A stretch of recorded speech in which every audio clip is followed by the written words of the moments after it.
Il avoue avoir rencontré des difficultés insurmontables, avoir œuvré dans la quête d'un consensus pour son pays déchiré, la Libye. Mais pour Fayez al-Sarraj, il sera bientôt temps de céder la place. À la tête du gouvernement d'union nationale depuis plus de 4 ans, il annonce son souhait de se retirer, misant sur le processus de négociation en cours.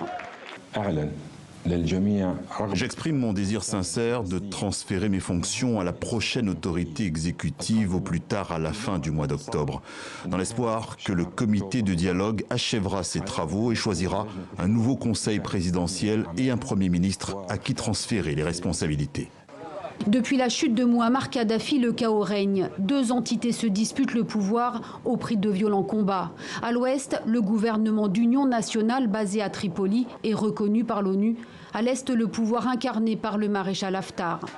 En août dernier, les camps rivaux annoncent un cessez-le-feu et l'organisation prochaine d'élections. Depuis, les pourparlers s'enchaînent. À Montreux en Suisse, en présence de l'ONU, à Bouznika, au Maroc. La feuille de route pour la Libye est donc écrite. Dressant son propre bilan, Fayez al-Sarraj affirme ne pas avoir travaillé dans des conditions normales et parle même de complot en interne et à l'étranger.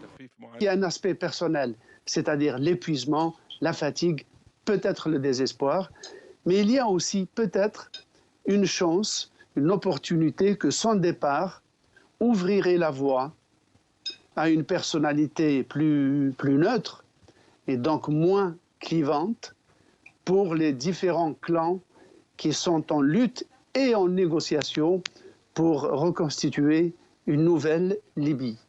Dans son discours, Fayez al-Sarraj a aussi regretté que certaines parties s'obstinent à parier sur la solution militaire pour servir leurs objectifs.